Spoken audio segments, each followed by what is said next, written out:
যারা মিথ্যা কথা বলে, মিথ্যা বিচার করে, মিথ্যা সাক্ষ্য দিয়ে, মিথ্যা প্রচার করে, মিডিয়ার মাধ্যমে যেভাবে হোক এখানে সাংবাদিকরা সহ মিডিয়া কর্মীরা সহ তারাও এই শাস্তির আওতায় চলে যাবে। তারা মিথ্যা প্রচার। শুধু তাই নয়, এর ব্যাখ্যা করতে গেলে যারা মিথ্যা অন্যায়ভাবে ভোট দিয়ে, মানে খারাপ ব্যক্তিকে ভোট দেওয়া মানে কি, দুইজন ব্যক্তি দাঁড়াইছে ভোটে মনে করে, তাহলে আমি যে ভোট দিলাম এখানে কি বুঝলাম যে এই ব্যক্তিটা তার তুলনায় ভালো, এই তো ভোট মানে সাক্ষ্য না যে এর তুলনা সে ভালো বা আমার তুলনা আপনি ভালো, এটাই তো সাক্ষ্য। এই যে মিথ্যা সাক্ষ্য দিলাম তারাও এই শাস্তি আওতায় আসবে যদি সেই ব্যক্তি ভালো না হয়। আমরা জানি কি আল্লাহ রসুলের মেরাজের বাহন কি, বোরাক না? মূল বাহন বোরাক, ঠিক আছে, এখানে 5টা জিনিস সম্পৃক্ত ছিল। একটা বোরাক, আর নাম হচ্ছে জিনা, এটা লিফটের মতো। ওইখান থেকেই লিফট আবিষ্কার করা হয়েছে গবেষণা করে, যেটা ছিল লিফটের মতো। 2 নম্বর আজনাহাতিল মালায়েকা, ফেরেশতাদের সহযোগিতা, ডানার সহযোগিতা। 4র্থ নম্বর জানাহা জিবরাইল, জিবরাইল আলাইহিস সালাম ডানার সহযোগিতা। 5ম নম্বর যে রফ নামে একটা বাহন। 3টা, এই 5টা বাহনের সহযোগিতা আল্লাহ রাসূলের মেরাজ হয়েছে। তবে মূল বাহন হচ্ছে বোরাক। বোরাক ওগুলোর উপর চলছে, ওগুলা সামনে নিয়ে গেছে। যেমন ধরেন একজন ব্যক্তি হাঁটতে পারে না, হুইল চেয়ারে বসে, তো তাকে জিজ্ঞাসা করেছে সে 5 তলায় কিভাবে উঠছে, ও হুইল চেয়ার মাধ্যমে। আসলে কি হুইল চেয়ারের মধ্যে উঠছে নাকি? হুইল চেয়ার লিফটে দিচ্ছে, লিফটে। ইনশাআল্লাহ আমরা আজকে মেরাজের ঘটনার শেষ পর্ব, 2য় পর্ব আমরা আলোচনা করব, এবং এর মধ্যে আমাদের জন্য কিছু শিক্ষণীয় বিষয় আছে।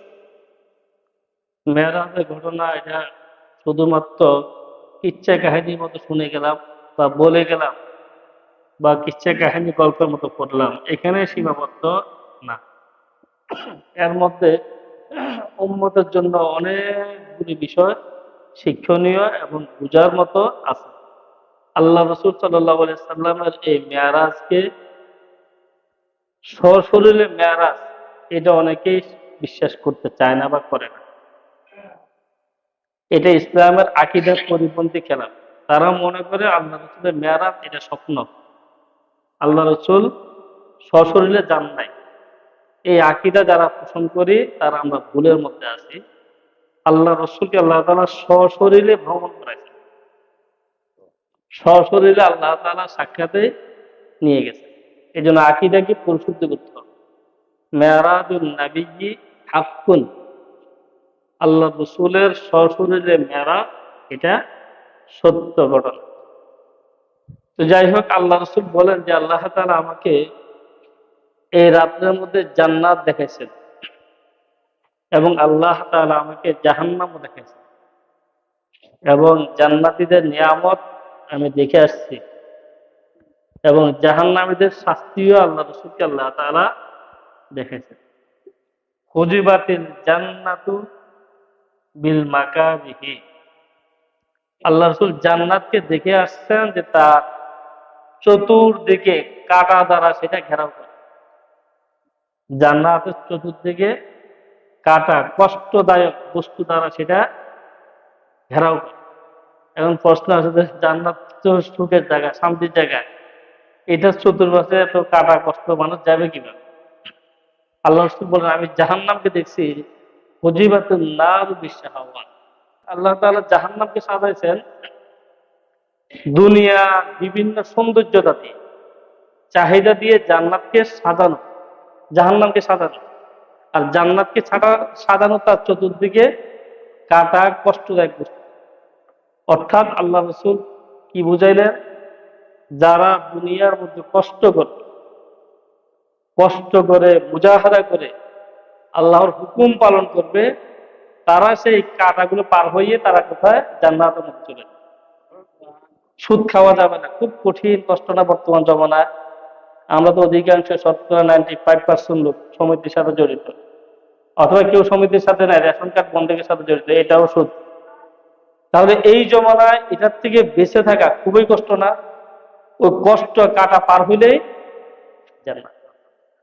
জাহান্নামকে সাজানো দেখছেন চতুর্দিকে দুনিয়াবী চাহিদা দ্বারা, নারী, গাড়ি, বাড়ি, হারাম দ্বারা সাজানো।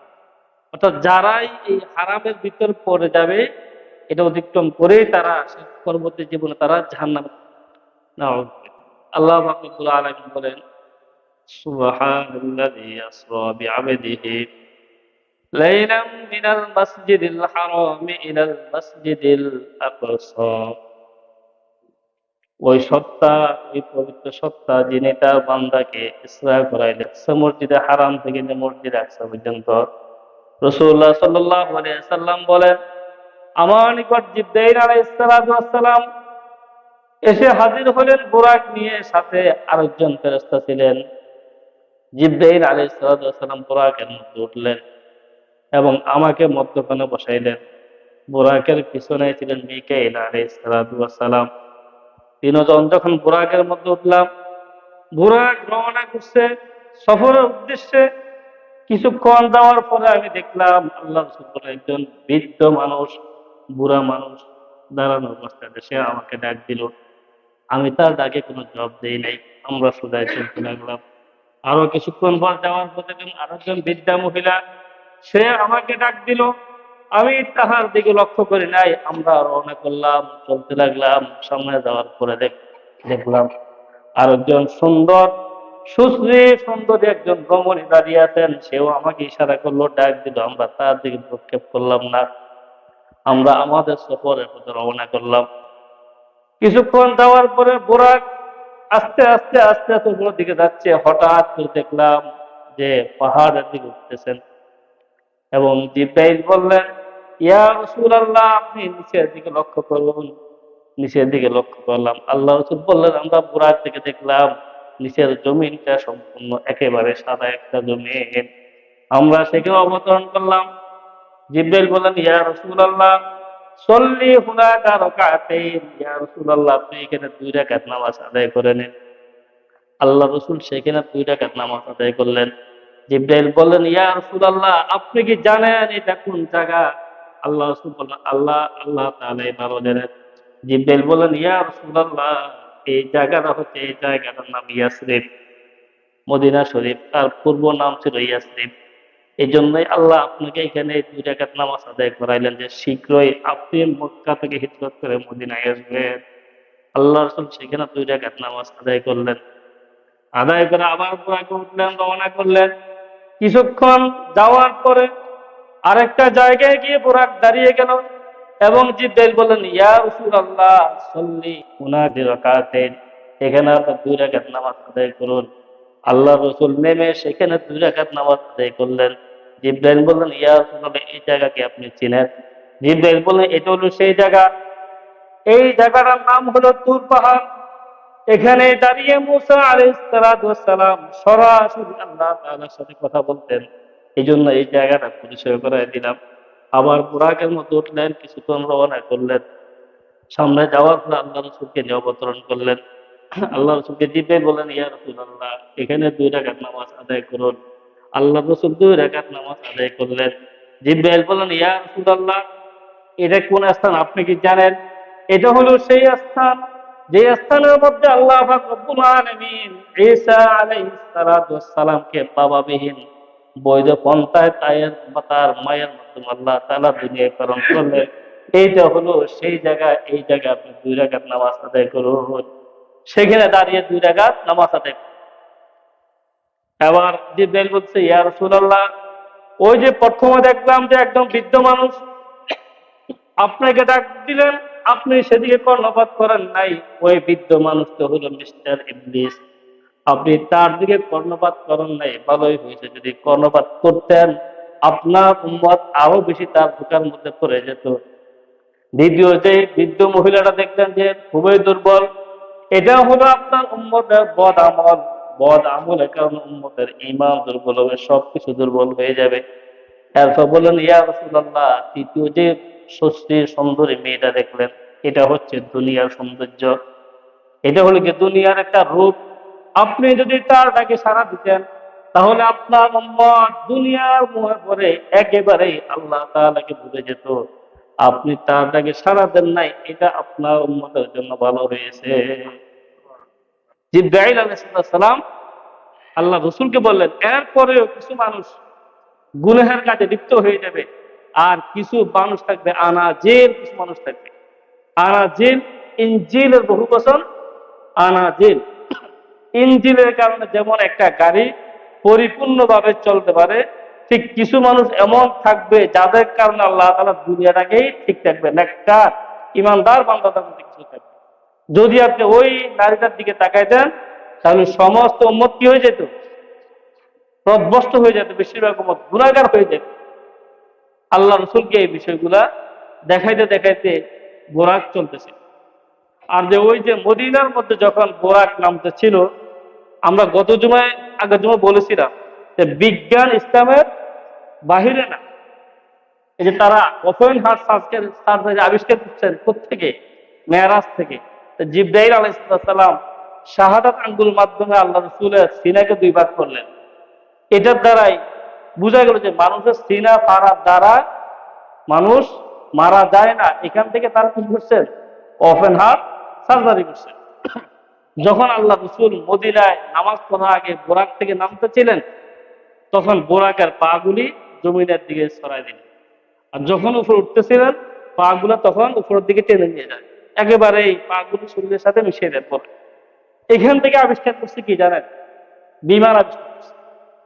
বিমান যখন উপরে ওঠে তার চাকাগুলো দেখবেন একেবারেই মিশে যায়, যখন নামে তখন আস্তে বের হয়ে আসে। এইখান থেকেই বৈজ্ঞানিকরা কি আবিষ্কার করছে? তাহলে মেরাজের ঘটনা থেকে অনেক কিছু শিক্ষণীয় বিষয় আছে, দুনিয়াবি এবং আখিরাতের উভয় জাহান। তো যাই হোক, এখান থেকে বিমান আবিষ্কার। আমার এই মেরাজ থেকে ওপেন হার্ট কসমেটিক সার্জারি আবিষ্কার। জিবরাইল আলাইহিস সালাম আল্লাহ রসুলকে নিয়ে আবার রওনা করলেন বোরাকের মাধ্যমে। কিছুক্ষণ যাওয়ার পর আল্লাহ রসুল দেখলেন একজন মানুষ এবং তার পাশে আরেকজন ব্যক্তি বিশাল একটা পাথর নিয়ে উপস্থিত। ওই ব্যক্তি পাথরটা ব্যক্তির মাথার মধ্যে পাথর দ্বারা নিক্ষেপ করে মুহূর্তের মধ্যে তার মাথাটা সম্পূর্ণ ছিন্ন বিচ্ছিন্ন হয়ে যায়। ওই ব্যক্তি পাথরটা আবার খুশ করে নিয়ে আসে। আসার সাথে সাথে ব্যক্তির মাথাটা আবার ভালো হয়ে যায়, আবার তার মাথার মধ্যে মঞ্জুর আঘাত করে মাথাটা সম্পূর্ণ ছিন্ন বিচ্ছিন্ন হয়ে যায়। আল্লাহ রসুল বলেন, মান হাউলাই ইয়া জিবরাইল, হে জিবরাইল, এই লোকটাকে কেন তাকে আঘাত করা হচ্ছে? জিবরাইল বলেন, ইয়া রাসূলুল্লাহ, সামনে চলতে থাকুন। আল্লাহ রসুল আরেকটু সামনে গেলেন। সামনে গিয়ে দেখলেন যে একজন ব্যক্তি তার করাত দিয়ে তার গালটাকে ছিঁড়তেছেন, ডান দিক থেকে ছিঁড়তেছেন। ডান গাল ছিঁড়ার পরে বাম পাশে আসেন, করাত দিয়ে তার বাম গালটা ছিঁড়তেছেন। বাম গাল ছিঁড়ার সাথে সাথে ডান গালটা ভালো হয়ে যায়, আবার তার ডান গালটা এইভাবে করাত দ্বারা ছিঁড়তে থাকেন, আবার বাম পাশে। এইভাবে তার শাস্তি হচ্ছে। আল্লাহ রাসূল বললেন, মান হাউলা ইয়া জিবরাইল, হে জিবরাইল, এই লোকটির শাস্তি কেন হচ্ছে? জিবরাইল বললেন, ইয়া রাসূলুল্লাহ, সামনে চলতে থাকুন, কিয়ামত পর্যন্ত এইভাবে তার শাস্তি হতে থাকবে। আল্লাহ রাসূল সামনে চললেন বুরাকের মাধ্যমে। যাওয়ার পরে দেখলেন বিশাল একটা রক্তের সাগর, যার কোনো কুল কিনারা নাই।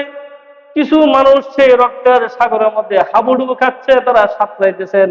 তারা সাঁতার কাটতে কাটতে উঠার জন্য যখন তারা নদীর কাছে আসেন, আরেকজন ব্যক্তি পাথর মেরে তাকে আবার ওই নদীর মধ্যখানে পাঠিয়ে দেন। আল্লাহ রাসূল বলেন, মান হাউলা ইয়া জিবরাইল, হে জিবরাইল, এরা কারা, কেন এদের এই সাথে? জিবরাইল বলে, ইয়া রাসূলুল্লাহ, সামনে চলুন। আল্লাহ রাসূল সামনে চলতেছেন। সামনে গিয়ে দেখলেন যে বিশাল একটা গর্ত, তন্দুর রুটি বানানোর জন্য যে চুলা বানানো হয়, বিশাল একটা গর্ত। ওই গর্তের মধ্যে কিছু উলঙ্গ পুরুষ এবং কিছু উলঙ্গ নারী, তারা আগুনের সাথে একবার উপরে উঠে আবার নিচে যায় এবং তাদের দেহ থেকে দুর্গন্ধযুক্ত গন্ধ তাদের দেহ থেকে বের হয়ে আসছেন এবং তাদেরকে সাপ এবং বিচ্ছু তাদেরকে আক্রমণ করতেছেন। আল্লাহ রসুল বললেন, ভাই জিবরাইল, এই লোকগুলি কারা? আল্লাহ রসুল জিবরাইল বললেন, ইয়া রাসূলুল্লাহ, আরেকটু সামনে চলুন। এইভাবে রাসূলুল্লাহ সাল্লাল্লাহু আলাইহি ওয়াসাল্লাম সামনে চলতেছেন। কিছুক্ষণ যাওয়ার পর দেখলেন যে কিছু লোক, যাদের হাতের মধ্যে পায়ের মধ্যে বড় বড় নখ বলা কিছু লোক, তারা নিজের হাতের নখ দ্বারা তারা তাদের শরীরের গোশত নিজেরাই নিজে ভক্ষণ করতেছেন। আল্লাহ রসুল বলেন, ভাই জিবরাইল, এই লোকগুলি কারা? এবার জিবরাইল বলেন, ইয়া রাসূলুল্লাহ, ওই যে প্রথম ব্যক্তি দেখলেন, যে ব্যক্তিকে বিশাল আকৃতির পাথর দ্বারা যার মাথাটা চূর্ণ বিচ্ছিন্ন করা হচ্ছে, ওই ব্যক্তি হইল বেনামাজি, নিয়মিত নামাজ আদায় করতো না। ওই বেনামাজের শাস্তি হবে পরকালীন জিন্দেগিতে বিশাল একটি পাথর দ্বারা তার মাথাকে ছিন্ন বিচ্ছিন্ন করা হবে। মুহূর্তের মধ্যে মাথা আবার ঠিক হয়ে যাবে, আবার শাস্তি দেওয়া হবে। কিন্তু সুম্মা লা ইয়ামুতু ফিহা ওয়ালা ইয়াহইয়া, মানুষ মরবেও না, বাঁচবেও না, শাস্তি ভোগ করতে থাকবেন। বেনামাজের শাস্তি পাইছেন নি? এবার কথা, নামাজ তো পড়ি না, এত বুঝাই নামাজ আসি না, এগুলো তো আল্লাহ রসুলের কথা, কোনো সন্দেহ নাই, কোনো সন্দেহ নাই। এরপরে জিব্রাইল বললেন, ইয়া রাসূলুল্লাহ, দ্বিতীয় যে ব্যক্তি আপনি যার কাছে আসলেন, যাকে দেখবেন যে করার দ্বারা তার জিব্বা, তার করার দ্বারা তার গাল কাটা হচ্ছে, ডান গাল বাম গাল উভয় গাল করার দ্বারা কাটা হচ্ছে, ওই ব্যক্তি হলো মিথ্যাবাদী। সে দুনিয়াতে মিথ্যা কথা বলতো, সে মিথ্যা সাক্ষ্য দিত, বিচার আচারে যে কোনো জায়গায় মিথ্যা কথা বলতো এবং মিথ্যা সাক্ষী দিত। এই জন্য আল্লাহ তাআলা তার গালকে কাটাচ্ছে। আল্লাহ দেওয়া গাল, যারা মিথ্যা কথা বলি, মিথ্যা বিচার করে, মিথ্যা সাক্ষ্য দিয়ে, মিথ্যা প্রচার করে, মিডিয়ার মাধ্যমে যেভাবে হোক, এখানে সাংবাদিকরা সহ মিডিয়া কর্মী সহ তারাও এই শাস্তি আওতায় চলে আসে। তারা মিথ্যা প্রচার। শুধু তাই নয়, এর ব্যাখ্যা করতে গেলে যারা মিথ্যা অন্যায়ভাবে ভোট দিয়ে, মানে খারাপ ব্যক্তিকে ভোট দেওয়া মানে কি, দুইজন ব্যক্তি দাঁড়াইছে ভোটে, মনে করে তাহলে আমি যে ভোট দিলাম এখানে কি বুঝলাম যে এই ব্যক্তিটা তার তুলনায় ভালো, এই তো ভোট মানে সাক্ষ্য না, যে এর তুলনা সে ভালো বা আমার তুলনা আপনি ভালো, এটাই তো সাক্ষ্য। এই যে মিথ্যা সাক্ষ্য দিলাম, তারাও এই শাস্তি আওতায় যদি সেই ব্যক্তি ভালো না হয়। এরপর আল্লাহ রসুল সামনে গেলেন।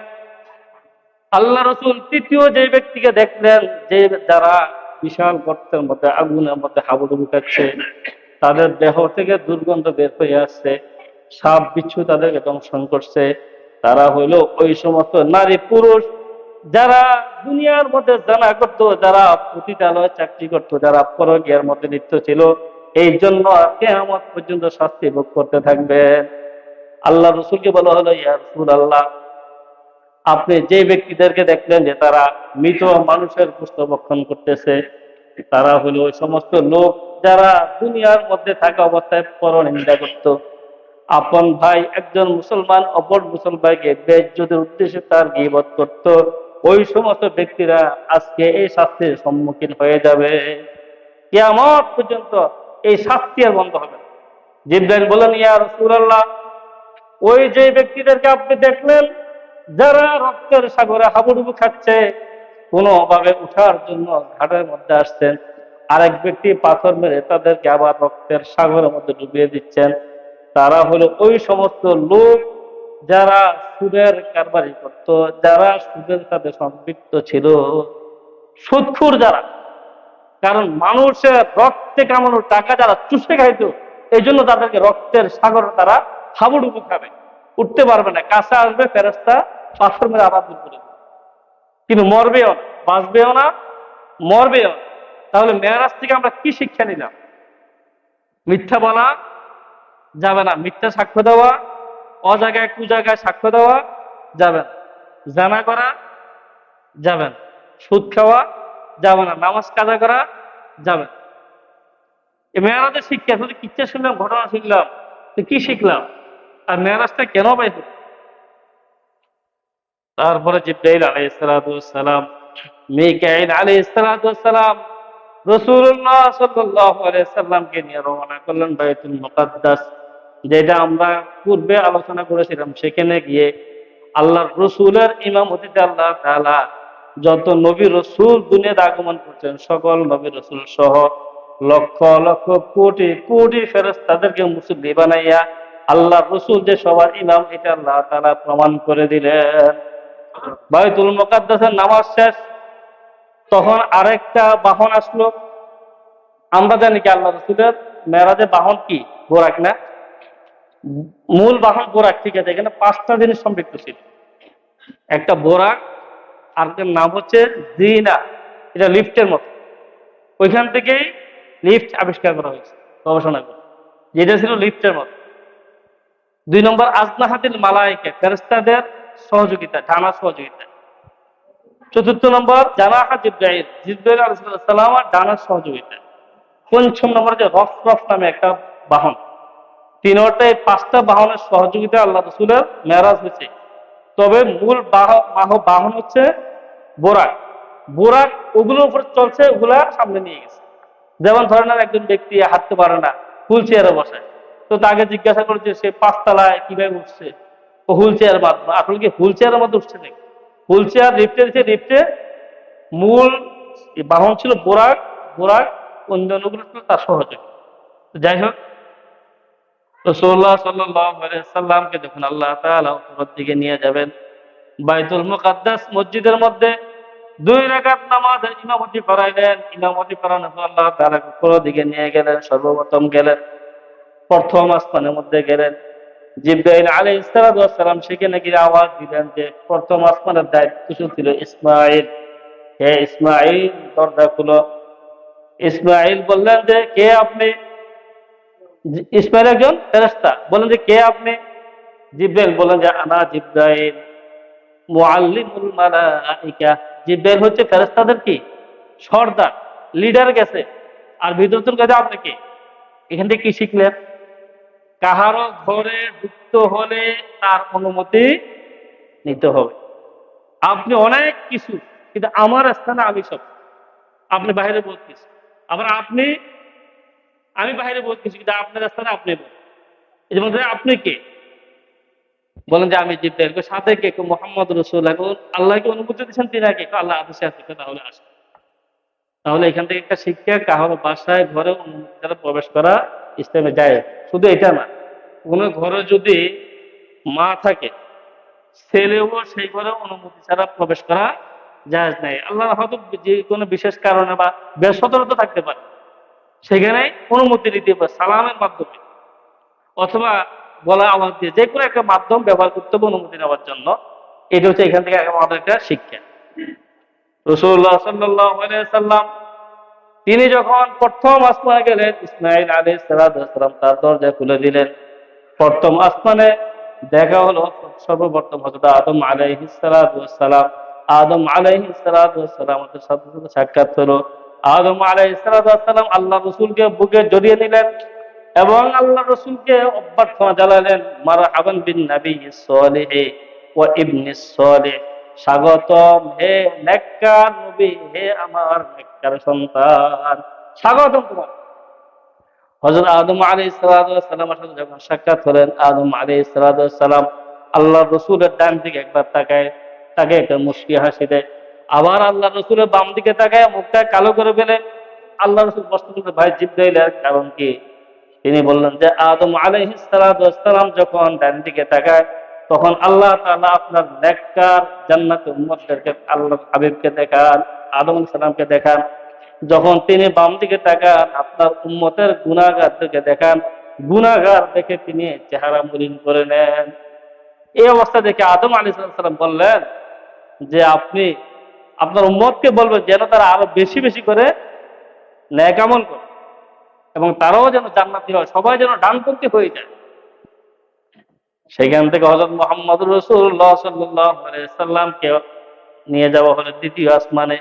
দ্বিতীয় আসমানে যাওয়ার পর সেখানে ঈসা আলাইহিস সালামের সাথে সাক্ষাৎ। ঈসা আলাইহিস সালাম আল্লাহর হাবিবকে অভ্যর্থনা জানাইলেন। ঈসা আলাইহিস সালামের মধ্যে আল্লাহর হাবিবের মধ্যে কথোপকথন হলেন।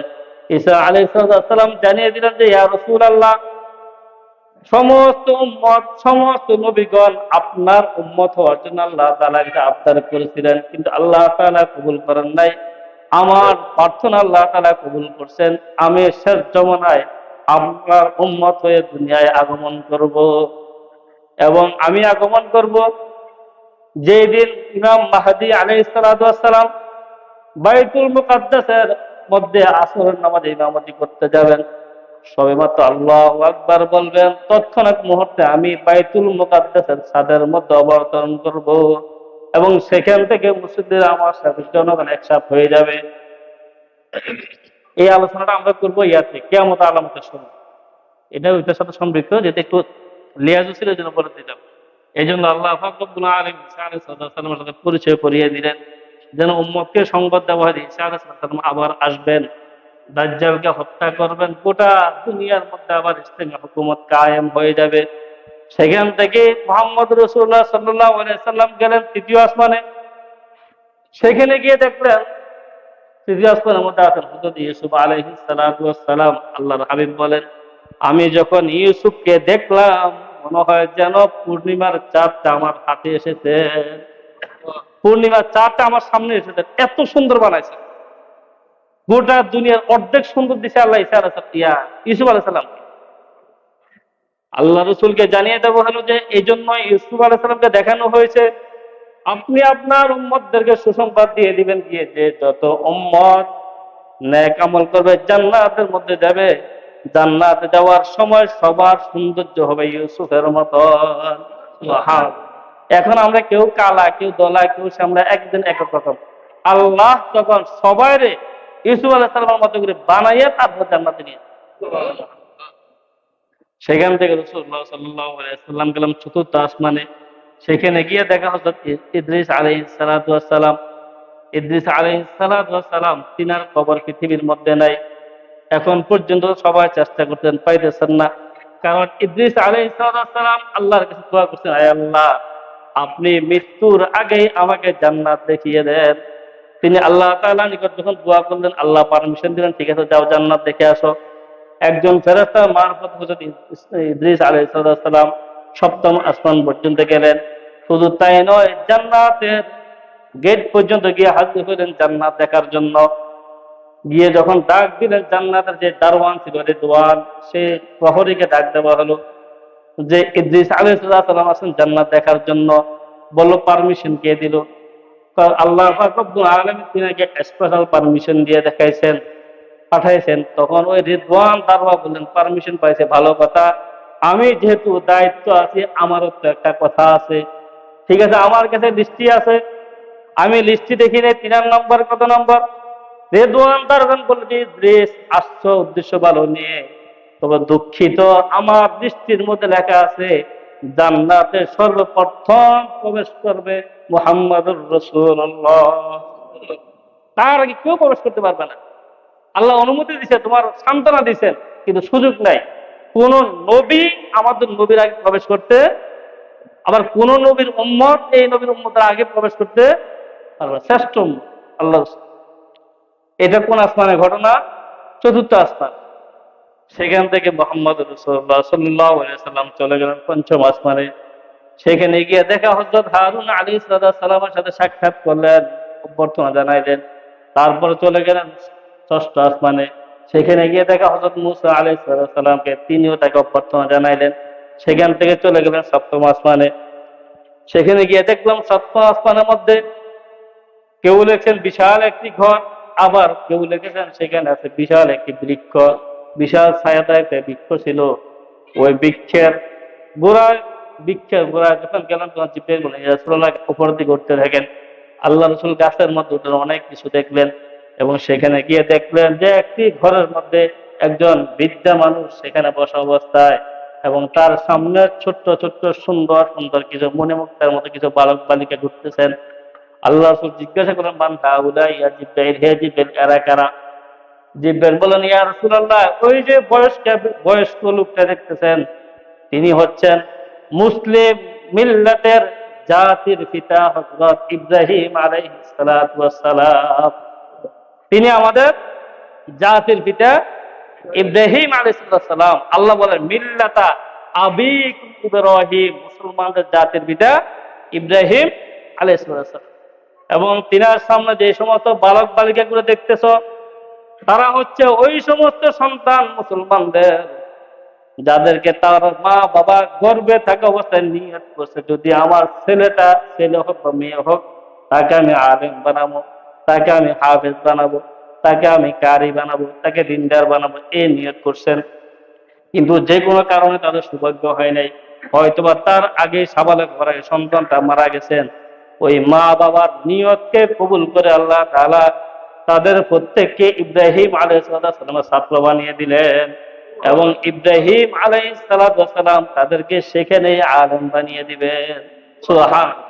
আর ওই সন্তানরা কিয়ামতের দিন তাদের গুনাহগার মা বাবাকে সুপারিশ করে জাহান্নাম থেকে মুক্ত করে দিবেন। সুবহানাল্লাহ। সপ্তম আসমানে দেখা বসছে। সেখান থেকেই সপ্তম আসমান থেকে, এখানে অনেক লম্বা চূড়া ঘটনা আছে, তবে মূল বিষয়গুলো বলি।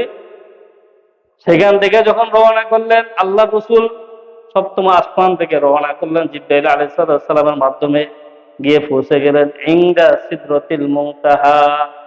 যে জায়গাটায় খুঁজতেন সেই জায়গাটার নাম কি? সিদরাতুল মুনতাহা। ইনদাহা জান্নাতুল মাওয়া, সেই জায়গায় আছে জান্নাতুল মাওয়া। জান্নাতুল মাওয়ার নিকটেই সিদরাতুল মুনতাহা। সিদরাতুল মুনতাহা এটা হচ্ছে একটা বর্ডার। সিদরা শেষ বর্ডার, মুনতাহা শেষ বর্ডার, মানে দুনিয়ার সমাপ্তি এখানে শেষ। সেখানে একটা গাছ আছে সিদরাতুল মুনতাহা, এটা হচ্ছে একটা বরুই গাছ আছে এখানে, হাজারের মটকার মতো। আগের দিনে হাজার নামক জায়গায় মটকা বানাইতে, বিশাল বিশাল মটকা। ওই গাছের প্রত্যেকটা বরুই হবে মটকার মতো, অনেক বড় বড়। তার পাতা হবে কুলা আছে না, কুলা ধান টান দাঁড়াতে কুলার মতো তার পাতা। এখন বস্তা দিয়ে এত বড়িগুলো কার জন্য? এগুলো হবে যে যারা জান্নাতের মধ্যে যাবে ন্যাক আমল করে, তাদেরকে আল্লাহ তাআলা ওই বড়ি খাওয়াইবেন। এখন বস্তা যে এত বড় পটকার মতো বড়ি গালাইটা ঠিক কেমন? আচ্ছা, এখন আমাদের শরীর কত 3.5 হাত বডি না, মুখটা 2-3 ইঞ্চি হবে না কমাস কম। তখন যাদেরকে আল্লাহ তাআলা জান্নাতে প্রবেশ করাইবেন, এদেরকে আল্লাহ তাআলা 60 হাত লম্বা বানাই দিয়ে সবাইকে জান্নাতে প্রবেশ করাইবেন। লম্বা হবে 60 হাত, সৌন্দর্য হবে ইউসুফ আলাইহিস সালাম। আচ্ছা, যদি 3.5 হাত বডি মানুষের গাল 3-4 ইঞ্চি হয়, 60 হাত লম্বার গরু মোটে বড়ি একটা খাওয়া যেত না? তখন এটা গালে বাজত, ধরে কি বড় দিল, ওই বড়ি আল্লাহ তাআলা তাদেরকে খাওয়ালেন। সিদরাতুল মুনতাহা বড়ি গাছ। আমরা শেষ পর্যায়ে আছি, এই জন্যই আল্লাহ রাসূল বলেন যে ওয়ালা কদর আহু নাজলাতান উখরা। আমি জিবরাইলকে দেখছি, 2 বার দেখছি। একবার দেখছি দুনিয়ার জমিনে, আরেকবার দেখছি ইনদা সিদরাতুল মুনতাহা, সিদরাতুল মুনতাহার নিকট জিবরাইলকে দেখছেন। জিবরাইলের আকৃতি কেমন? আল্লাহ রাসূল বলেন যে উফাকাস সামা, তার আকৃতি হচ্ছে যে তার মাথা আসমানে, পা তার জমিন। লাহু সিত্তু জানাহিন, তার মধ্যে সিত্তু মিয়াতি জানাহিন, 600 ফাঁকা আছে তার জিবরাইল। একজন ফেরেশতার আকৃতি অত বড়। যদি হাদিসে আছে যে একজন ফেরেশতার মাথায় সারা পৃথিবীর মধ্যে যত পানি আছে নদী নালা সব যদি একজন ফেরেশতার মাথার মধ্যে ঢেলে দেয়, তার মাথা চুলগুলো ভিজবে। আমরা তো মানুষ কিছু না, কিচ্ছু না। ওই ফেরেশতারা 24 ঘন্টা আল্লাহর ইবাদত করে। আমাদের মতো মানুষ ইবাদত না করলে আল্লাহ কিচ্ছু আসা যায় না, ক্ষতি আমাদের। আল্লাহর ইবাদত করার লোকের অভাব নাই। আল্লাহ রাসূল বলেন যে আমি 2 বার দেখলাম, একবার জমিনে, আরেকবার সিদরাতুল মুনতাহারে। সিদরাতুল মুনতাহা থেকে সরাসরি রাসূলুল্লাহ সাল্লাল্লাহু আলাইহি সাল্লামকে নিয়ে যাওয়া হলো আল্লাহ তাআলার আরশ মহল্লায়। স্বয়ং আল্লাহ তাআলা তার হাবিবকে তার নিকট ডেকে নিয়ে যান। এখানে অনেক কথাবার্তা। যখন আল্লাহর রাসূল আল্লাহর হাবিবকে দেখলেন, আল্লাহ রাসূল বলেন রাআইতু রাব্বি আযজা জাল্লা, আমি আল্লাহ তাআলাকে চোখে দেখেছি। এই যে আমরা নামাজের মধ্যে কি পড়ি, বৈঠকের মধ্যে তাশাহুদ, আত-তাহিয়াতু, কোত্থেকে আসলো? রাসূলুল্লাহ সাল্লাল্লাহু আলাইহি সাল্লাম বলেন, যখন আমি আল্লাহ তাআলার সাথে সাক্ষাৎ হলো, সাক্ষাৎ হওয়ার সাথে সাথে আল্লাহ রাসূল বললেন আত-তাহিয়াতু লিল্লাহি ওয়াস-সালাওয়াতু ওয়াত-তাইয়্যিবাত। আমার জবান দ্বারা যত ইবাদত হতে পারে, শারীরিক যত ইবাদত হতে পারে, আর্থিক যত ইবাদত হতে পারে, সকল ইবাদত আল্লাহ তোমার সামনে আমি হাজির করে দিলাম। আল্লাহ রাসূলের বক্তব্যে খুশি হয়ে আল্লাহ তাআলা বলেন আসসালামু আলাইকা আইয়ুহান নাবিয়্যু, হে নবী, আমার পক্ষ থেকে যত শান্তি আছে, রহমত, বরকত আছে, আমি সবকিছু আপনার জন্য দান করে দিলাম। আল্লাহ রাসূল এই কথা বললেন, আল্লাহ শান্তি বর্ষিত দিতে। এবার দেখেন ঘটনাটা কি। আচ্ছা, মনে করেন কোন এক ব্যক্তিকে সুন্দর থেকে যদি কথার মধ্যে ডাকিয়ে নিত, ধরেন কথার কথা, তোমার কি কি লাগবে, তখন আপনি আমার কথা বলতে লাগে না? হ্যাঁ, নাকি আগে ওই যে জসিম ভাইয়ের কথা বলতে আমার দরকার না, ওমর ফেরা দেন?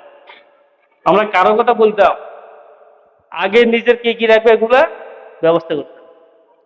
আল্লাহ রাসূলকে যখন আল্লাহ তাআলা বললেন আসসালামু আলাইকা আইয়ুহান নাবিয়্যু, হে নবী, আপনার উপর আল্লাহ তাআলা শান্তি বর্ষিত হোক। আল্লাহ রাসূল বলতে, আল্লাহ, এতটুকুর মধ্যে সীমাবদ্ধ হলে আমি মানব না।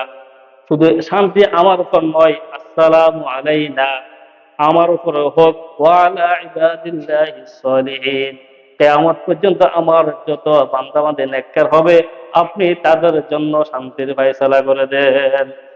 বিশেষ দরবার যেখানে মালিক আর গোলাম, সেখানে উম্মতের কথা ভুলেন নাই। এর নাম রাসূলুল্লাহ সাল্লাল্লাহু আলাইহি ওয়াসাল্লাম। বিশেষ দরবারে গিয়ে নিজের কথার আগে কার কথা বলছেন? উম্মতের কথা বলছেন। যখন উভয়ের মধ্যে কথোপকথন হইল, তাদের কথোপকথন দেখে উপস্থিত ফেরেশতারা মুহূর্তের মধ্যে খুশি হয়ে বলে উঠলেন, আশহাদু আল্লা ইলাহা ইল্লাল্লাহু ওয়া আশহাদু আন্না মুহাম্মাদান আবদুহু ওয়া রাসূলুহু। এই কালিমায়ে শাহাদাতের হাকিকত। আল্লাহ রাসূল শুধু তাই নয়, আল্লাহ রাসূল আরো বলেন, লিকুল্লি নাবিয়্যিন দাওয়াতুন মুস্তাজাবাতুন। আল্লাহ পাক রব্বুল আলামিন প্রত্যেক নবীকে একটা চান্স দিয়েছেন যে এখন এই মুহূর্তে তুমি যে দোয়াটা করবা এটা কবুল হবে, কোনো সন্দেহ নাই। এরকম একটা চান্স আল্লাহ তাআলা প্রত্যেক নবীদের বেলা দিয়েছেন। আল্লাহ হাবিব বলেন, দাআ বিহা ফি উম্মাতিহি। প্রত্যেক নবী তার জীবদ্দশায় দোয়া করছেন, করে তার হাজত আল্লাহ তাআলা নিকট নিয়ে নিছেন। ওয়া ইন্নী আখতাবাতু, কিন্তু আমাকেও এরকম একটা চান্স দেওয়া হয়েছে, ইয়া রাসূলুল্লাহ এই মুহূর্তে যা চাইবেন তাই আল্লাহ তাআলা দিয়ে দিবে, কোনো সন্দেহ নাই। আল্লাহ রাসূল বলেন, আমি আল্লাহ তাআলা নিয়ে কিছু চাই নাই, বরং আল্লাহকে বলেছি, ইন্নী আখতাবাতু দাওয়াতি শাফাআতিন লি উম্মতি ইয়াউমাল কিয়ামা। আয় আল্লাহ, আমি আপনার নিকট দুনিয়ার মধ্যে কিছু চাই না, দুনিয়ার মধ্যে কিছু চাইবো না। শাফাআতান লি উম্মতি ইয়াউমাল কিয়ামা। আয় আল্লাহ, যখন কিয়ামতের ময়দানে আমার উম্মত গুনাহগার হয়ে যখন জাহান্নামের মধ্যে রওনা করবে, আয় আল্লাহ, আমি আমার পাওয়াটা সেই সময় কাজে লাগাতে চাই। সুবহান। আল্লাহ রাসূল দোয়াটা করলে পারতেন, যা চাইতেন সব দিত। আল্লাহ হাবিব বলেন যে আমার গুনাহের উম্মত সেই দিন কি উপায় হবে, এখন যদি আমি সেটা নিয়ে নিই, আমি সেই দিন নিব যেদিন আমার উম্মত গুনাহগার হয়ে জাহান্নামে যাবে, আমি এই চান্সটা ওই সময় কাজে লাগাই। যে আফসোস, রসুল আমাদের জন্য কেমন ছিলেন, কিন্তু আমরা রসুলের আদর্শগুলো মানতে চাই, রসুলের তরিকা। আমি আশ্চর্য দিকে চুল কাটার অবস্থা দেখলে আমার মন চায় আমি একটু পিঠা দিতে পারবো। এই যে চুল কাটে এদিক দিয়া ওই কি তোরঠ্যাঙ্গার মতো দেখছেন, ওদিকে আমার দিকে অনেকে মাথার মধ্যে রাতার মতো রাতা কাটেন, দুনিয়ার বান্দরা আমি শয়তানি। রাসূলুল্লাহ সাল্লাল্লাহু আলাইহি ওয়াসাল্লাম এমন কোনো বিষয় না যেটা বলেন নাই মাথার চুল থাকবে এক সমান, হয়তো বাবরি থাকবে, না হয় পুরো মাথা এক সমান থাকবে, এমন অবস্থা। রসুল কি করে গেছেন আমাদের জন্য, আমরা কি করতেছি? কোন অমুসলিম খেলোয়াড় কিভাবে চুল কাটে, কোন অমুসলিম সে কিভাবে পোশাক পরে, আমার রসুল কিভাবে করছেন এটা আমার মাথা ঢুকে না। সেই দিন কি জবাব দিবেন রসুলের সামনে বলেন তো? নিজেকে নিজে প্রশ্ন করেন। আল্লাহ রসুল যে এত কিছু করবে বা করছেন, আল্লাহর হাবিবের সামনে কি জবাব আসে? যাই হোক, আল্লাহ তাআলার সাথে রাসূলুল্লাহ সাল্লাল্লাহু আলাইহি সাল্লামের কথোপকথন শেষ। এবার আল্লাহ বললেন, তোমাকে যে দাওয়াত দিয়ে আনলাম, কেন নিয়ে আসলো জানো নি? ওই যে তায়েফের ময়দানে আল্লাহ রসুল যখন আঘাতপ্রাপ্ত হলেন, তখন আল্লাহ রসুল আল্লাহকে লক্ষ্য করে বলেছেন, হে আল্লাহ, আপনি আমাকে কাদের মধ্যে ছেড়ে দিলেন? এই নিষ্ঠুরদের হাতে আমাকে ছেড়ে দিয়েছেন। আল্লাহ তাআলা সেদিন ডেকে নিয়ে বললেন যে আমি আপনাকে নিষ্ঠুরের হাতে দেই নাই, ওরফানা লাকা যিকরাক। আমি আপনাকে মেরাজের ঘটনা ঘটাইলাম, আমি আপনাকে সরাসরি আরশের মহল্লায় নিয়ে আসলাম এবং কিয়ামত পর্যন্ত জন্য আপনার নামটাকে আমি উঁচু করে দিলাম। ওরফানা লাকা যিকরাক। কিভাবে করলেন? সারা পৃথিবীর আবহাওয়া কিন্তু কি না, এক না। যেমন এখানে দুপুর, কোথাও এখন সকাল বিকাল, ওইভাবে যদি হিসাব করতে যান, আল্লাহ রসুলের নামটা 24 ঘন্টায় উচ্চারিত হয়। হয়তো 3টা বাজে, এই সময় পৃথিবীর কোথাও না কোথাও আজান হয়, আশহাদু আন্না মুহাম্মাদার রাসূলুল্লাহ। আজান না হোক, কোথাও না কোথাও তখন নামাজের সময়, তাহলে নামাজে দুরূদ শরীফ পড়তেছেন। কিয়ামত পর্যন্ত 24 ঘন্টায় রাসূল সাল্লাল্লাহু আলাইহি ওয়াসাল্লামের নাম কেউ না কেউ মুখিয়ে নিবে। আল্লাহ তাআলা তার নামকে কি করলেন? সুউচ্চ করে দিলেন। এবার আল্লাহ বলেন যে, ইয়া রাসূলুল্লাহ, যেহেতু চলে যাবেন, তাহলে উম্মতের জন্য কিছু একটা নিয়ে যান। আল্লাহ পাক রব্বুল আলামিন খুশি হয়ে আমাদের জন্য আল্লাহ তাআলা 50 ওয়াক্ত নামাজ বাজেট করছেন। কত ওয়াক্ত? 50 ওয়াক্ত নামাজ বাজেট করে দিলেন। আসার সময় ষষ্ঠ আসমানে আবারও দেখা মুসা আলাইহিস সালামের নিকট, বলল, হে মুহাম্মদ, কি নিয়ে আসছো? তোমার মালিক তোমাকে কি দিল? বললেন, উম্মতের জন্য 50 ওয়াক্ত নামাজ দিয়ে দিল। মুসা আলাইহিস সালাম বললেন, পারবে না, পারলেও সে এই কাজ করবে না উম্মত। কি এখন কথা ঠিক আছে নি? মুসা আলাইহিস সালাম বললেন যে আমার উম্মত এর চাইতে অনেক শক্তিশালী ছিল, তারাও পারেনি, আপনি আবার দেন। আল্লাহ তাআলা নিকট আবার গেলেন, কমিয়ে দেন 5 ওয়াক্ত, নিয়ে আসলেন 45 ওয়াক্ত। বললেন যে আবার দেখা পারবে না, আবার যাও। এভাবে করতে করতে সর্বশেষ 5 ওয়াক্ত নামাজকে ফরজ করলেন।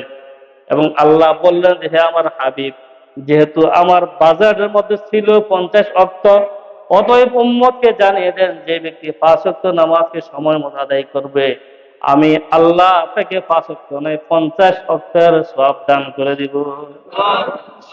করব 5 ওয়াক্ত সওয়াব দিব 50, কই দেখি না।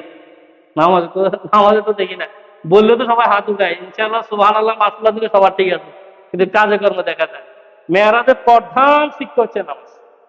আল্লাহ এটাকে হাদিয়া দিয়েছেন, প্রধান শিক্ষা নামাজ। 5 ওয়াক্ত নামাজ আদায় করলে 50 ওয়াক্ত নামাজের সওয়াব দান করবে। আর সওয়াব কি জিনিস সেটা আমাদের বুঝে আসবে আখিরাতের মধ্যে। আয়েশা আবার ফজর নামাজ পড়লেন, যখন এই ঘটনা বর্ণনা করলেন তখন আবু জাহেল বলতেছে যে কত বড় ধোঁকাবাজ, নাউজুবিল্লাহ, কত বড় মিথ্যাবাদ। সে আপনি কিছু দেখে আসছে এক রাতের মধ্যে আসে আবার ফজর নামাজে পড়ছে, এটা কি হয় নাকি? তখন আবু জাহেল আবার গ্রামের মধ্যে মিথ্যাচার করতেছেন, এই বিষয়টা জানাইতেছেন। তো সবাই বলে একটা কাজ করি, আমাদের মধ্যে তো একটা ভালো মানুষ আছে, আবু বকর সিদ্দিক, সে খুব ভালো মানুষ, আবু বকর জানাতে আবু বকর কি বলে। সবাই গেল কি আবু বকর সিদ্দিক রাদিয়াল্লাহু তাআলা আনহুকে বললেন, হে আবু বকর, মুহাম্মদ এই কথা বলতেছেন, সে আজকে রাতের মধ্যে এই এই কিছু দেখে আসছেন, তুমি কি বলো? তো বলছে কে, আগে নামটা বলেন, ঘটনা কে বর্ণনা করছেন? তো ঘটনা বর্ণনা করলাম মুহাম্মদ। তো যদি মুহাম্মদ বলে থাকেন তাহলে কোনো সন্দেহ নাই, ঘটনা 100% সত্য। এই জন্য আবু বকরকে কি বলে, আবু বকর সিদ্দিক, সত্যবাদী স্বীকৃতি দিচ্ছেন, কোনো তথ্য নাই, রসুল বলছে কোনো সন্দেহ নাই।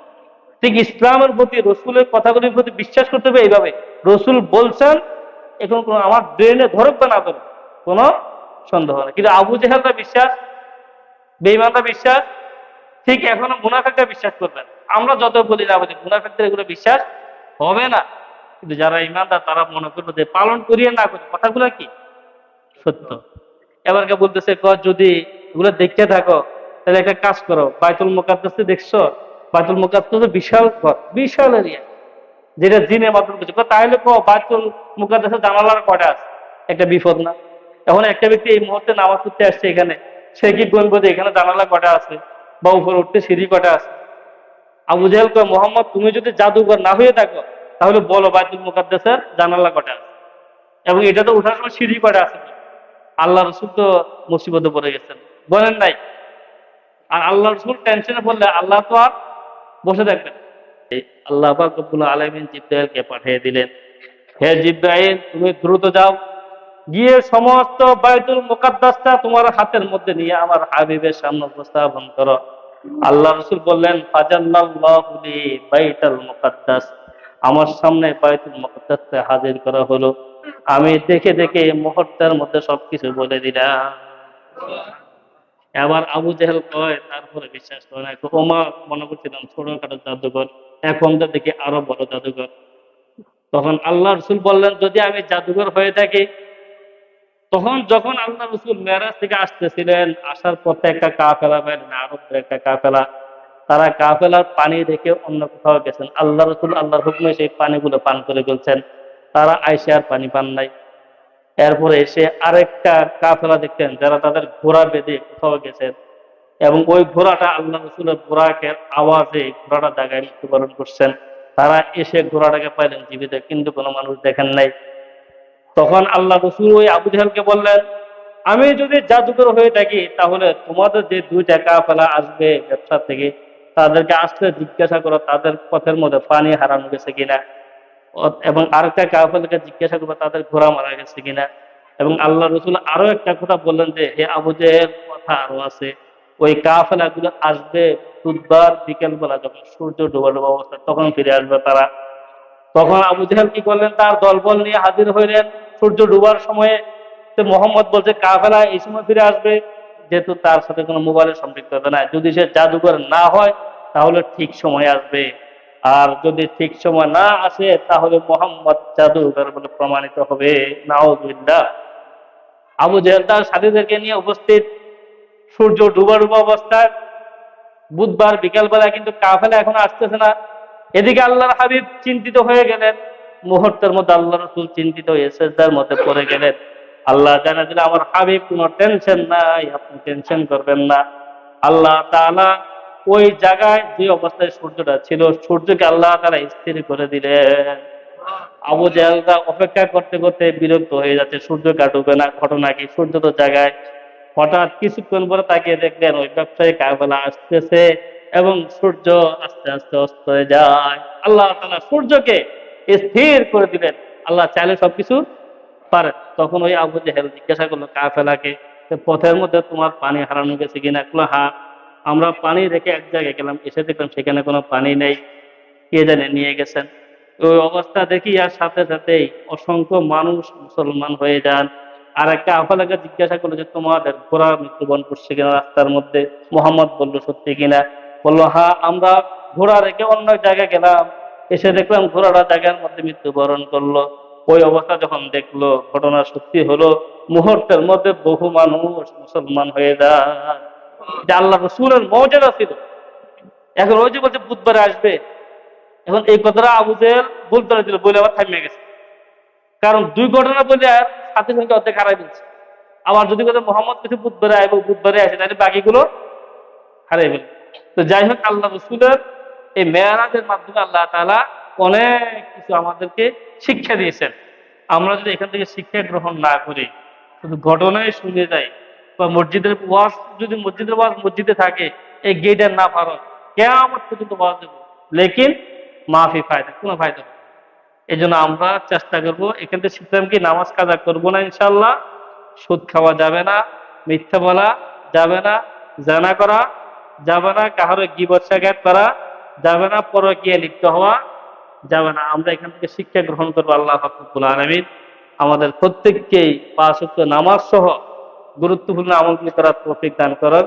একটা দাওয়াত পৌঁছে দিয়ে আমাকে বলা হয়েছিল আমাদের আগে, এটা হচ্ছে 28-29 না, 28-29 1 তারিখ চরমনাই বাৎসরিক মাহফিল। এখান থেকে অত গাড়ি যাবে। আপনারা যারা যাইতে চান ওই জামাল ভাই আপনার সাথে যোগাযোগ করিয়ে, যার অনেক অনেক দরবারে যান, গিয়ে দেখে আসেন না, অসুবিধা কি? ভালো লাগবে যাবেন, না হলে নেই, কিন্তু ধরাবান্দি নেই, যার যার ইচ্ছে। যদি ভালো লাগে সেখানে আসা যাওয়া করবেন, না থাকলে নেই।